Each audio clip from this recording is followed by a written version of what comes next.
अच्छा जी, welcome to USA college of pharmacy. Today we will discuss about the topic functions of protein. Functions of protein में सबसे पहले कहता है कि protein present in cytoplasm, cell के साइटोप्लाज्म में प्रोटीन प्रेजेंट होती है, as well as the cell membrane of cells without exceptions. कहता है कि सेल मेम्ब्रेन ऑफ जो सेल है उसमें भी प्रेजेंट होती है विदाउट एक्सेप्शंस। इस तरह आपने पढ़ा होगा फ्लूइड मोज़ेक मॉडल, उसमें लिपिड बाइलेयर होती है। लिपिड बाइलेयर में क्या होता है, लिपिड बाइलेयर में भी प्रेजेंट होती है प्रोटीन, जो है एम्बेडेड होती है, दंसी होती है। इसीलिए बता रहा है कि यहाँ पे भी सेल मेम्ब्रेन में भी प्रेजेंट होती है without exceptions. Mammalian muscle cell के अंदर, मेमेलियन मसल के अंदर 20%, ये एमसीक्यूज के तौर पे यहाँ से आ सकता है। ब्लड प्लाज्मा में 7%, काउज के अंदर 3.5%, सीरियल्स अनाज वगैरह में 12%, beans nuts pulses contain 20% protein. अच्छा, besides forming structural elements of body and important food constituents as well, कहता है कि ये हमारी बॉडी की स्ट्रक्चरल एलिमेंट होने के साथ साथ, यानी हमारी बॉडी की स्ट्रक्चर बन रही होती है, गोश्त हड्डियों के ऊपर जो गोश्त है वो भी सारा प्रोटीन ही नेचर होता है ना, तो एक तरह की स्ट्रक्चर बनाता है। तो कहता है कि ये स्ट्रक्चरल एलिमेंट होने के साथ साथ ये इम्पोर्टेंट फूड कंस्टिट्यूएंट भी है, यानी हमारी खुराक का हिस्सा भी है। They are also present in daily use articles. कहते हैं हमारे डेली यूज जो आर्टिकल्स हैं, सच एज हम सिल्क यूज करते हैं, कपड़े वगैरह, लेदर वगैरह, वूल यूज करते हैं, वो भी प्रोटीन नेचर होती है। उसके बाद क्या आता है, ये एमसीक्यूज वाला पैरा सारा। A group of substances called enzymes which are biocatalyst of body. Catalyst क्या होता है, जो किसी भी केमिकल रिएक्शन को स्पीड अप करता है विदाउट बीइंग themselves used। तो अब वो कैटालिस्ट अगर जिंदा जानदारों में यूज हो रहा हो उसको क्या बोलते हैं हम, बायो कैटालिस्ट। तो कहता है कि कुछ सब्सटेंसेस हैं, ग्रुप ऑफ सब्सटेंसेस हैं जो प्रोटीन नेचर होती हैं, जो जिंदगी के अंदर यानी बॉडी के अंदर, लिविंग बॉडी में बायो कैटालिस्ट के तौर पे काम करती हैं, उनको एंजाइम बोलते हैं। तो वो भी कहता है प्रोटीन ही नेचर होती हैं। Enzymes are mainly protein in nature. Hormones, कुछ प्रोटीन्स का हार्मोनल इफेक्ट भी होता है। Many of the hormones which regulate the chemicals and other processes or the body are also protein in nature. कहता है कि कुछ मैनी हार्मोन्स हैं जो केमिकल प्रोसेसेस या दूसरे कोई बॉडी के अंदर प्रोसेसेस जो हैं, रिएक्शंस हैं या प्रोसेसेस हैं, ग्रोथ वगैरह, ठीक है, डाइजेशन वगैरह, उसको रेगुलेट करते हैं, तो वो भी क्या होते हैं, प्रोटीन इन नेचर होते हैं। नेक्स्ट है हमारे पास structure of protein. Each type of protein contain a specific number of amino acid. Structure जो प्रोटीन की बनती है वो डिपेंड करती है कि इस प्रोटीन के अंदर कितनी अमीनो एसिड कितने हैं और उनकी अरेंजमेंट कितनी है, कैसी है। अरेंजमेंट मतलब 3 डायमेंशनल अरेंजमेंट है, लीनियर है, किस तरह। डिफरेंट काइंड ऑफ प्रोटीन्स जो होती हैं उनके अंदर क्या होता है, हैव डिफरेंट शेप्स, उनकी शेप डिफरेंट होती है। अब शेप क्यों डिफरेंट होती है, उसी वजह से कि उनके अंदर डायमेंशंस और अरेंजमेंट और बॉन्डिंग ये वो सिर्फ कोवेलेंट बॉन्डिंग या लीनियर बॉन्डिंग या फिर 3 डायमेंशनल बॉन्डिंग, ठीक है। तो वो कहता है कि डिफरेंट जो काइंड ऑफ प्रोटीन है डिफरेंट शेप होती है, इसलिए जबकि डिफरेंट जिनकी शेप होती है, डिफरेंट जो प्रोटीन्स होती हैं, तो वो डिफरेंट क्यों होती हैं, इसलिए कि उनका फंक्शन डिफरेंट होता है। बाकी प्रोटीन तो सेम ही है ना, उसके अंदर अमीनो एसिड के बॉन्डिंग, अमीनो एसिड जो है वो लिंक हो रहे हैं, ज्वाइन कर रहे हैं और चेन बना रहे हैं, ठीक है, और related to their particular function. तो उनका लाइफ के अंदर, लाइफ प्रोसेस के अंदर अपना पार्टिकुलर शेप होता है, पार्टिकुलर फंक्शन होता है। Protein molecules have several different level of organization या structure। कहता है जो प्रोटीन मॉलिक्यूल्स हैं उनके डिफरेंट लेवल हैं, several different levels of structure। सबसे पहले कहता है प्राइमरी स्ट्रक्चर ऑफ प्रोटीन। अब प्राइमरी स्ट्रक्चर ऑफ प्रोटीन के अंदर डेफिनेशन में कहता है कि linear sequence of amino acid. अब इसमें जो अमीनो एसिड्स होते हैं उनकी लीनियर सीक्वेंस होती है, यानी उनमें सिर्फ एक किस्म की बॉन्डिंग होती है जिसको हम क्या बोलते हैं, पेप्टाइड बॉन्ड, ठीक है। तो वो क्या होता है, amino acid amino acid amino acid amino acid आपस में क्या होते हैं, बॉन्ड बनाए होते हैं, structure.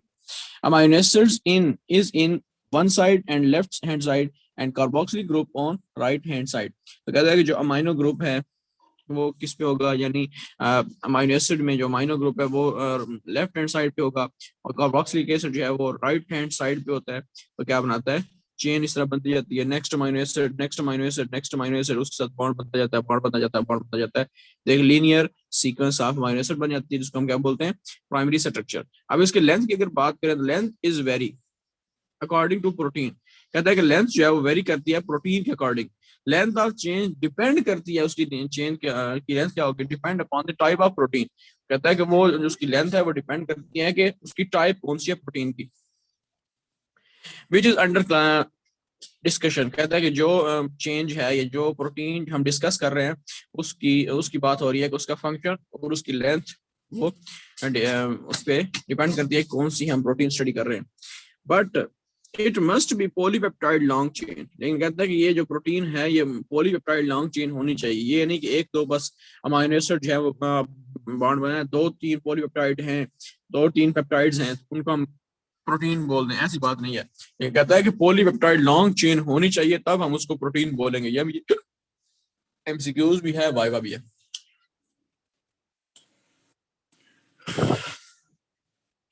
No additional hydrogen bonding in primary structure of protein. कहता है कि प्राइमरी स्ट्रक्चर ऑफ प्रोटीन में कोई एडिशनल हाइड्रोजन बॉन्डिंग नहीं होती, and it is present in only other structure. कहता है ये दूसरी स्ट्रक्चर्स में ये जो एडिशनल हाइड्रोजन बॉन्डिंग है वो हो सकती है, यानी पेप्टाइड बॉन्ड की निस्बत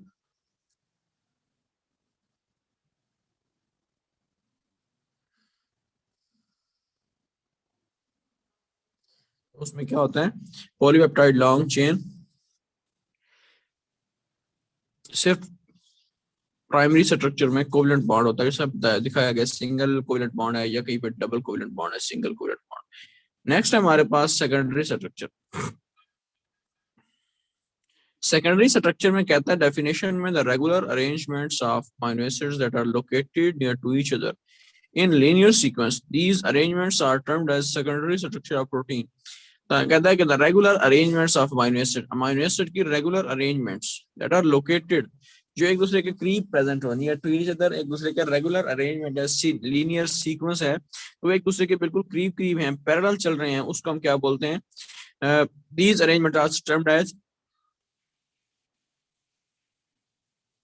सेकेंडरी स्ट्रक्चर ऑफ प्रोटीन। पहले क्या था, सिर्फ एक ही प्रोटीन थी, एक ही लीनियर सीक्वेंस थी, एक ही लीनियर सीक्वेंस है, उसको हम क्या बोल रहे हैं, प्राइमरी। अब दो लीनियर सीक्वेंस हैं एक दूसरे के पैरेलल और एक दूसरे के क्या चल रहे हैं, साथ साथ, यानी located near to each other चल रहे हैं, रेगुलर अरेंजमेंट्स हैं, तो उनको हम क्या बोलते हैं, secondary structure of protein. Tertiary structure में कहता है थ्री डायमेंशनल शेप होती है, ग्लोब लाइक स्ट्रक्चर होती है, इस तरह एक दुनिया का नक्शा होता है ना, इस तरह थ्री डायमेंशनल शेप बनती है, तो ग्लोब लाइक स्ट्रक्चर नीचे बताया गया। The tertiary structure of protein means it's over all three dimensional shape, x y z plane है, a b c एक्सिस है, और ठीक है शेप है थ्री डायमेंशंस के अंदर। Complex secondary structure will take on three dimensional structure. जो secondary structure है ना, यानी दो लीनियर सीक्वेंस चल रही हैं, उनको हम अगर कॉम्प्लेक्स स्ट्रक्चर बनाएं, यानी थ्री डायमेंशनल शेप दें, ठीक है, और all over the three dimensional shape उसकी बॉन्डिंग हुई हो, अरेंजमेंट हुई हो, उसको हम क्या बोलते हैं, टर्शरी।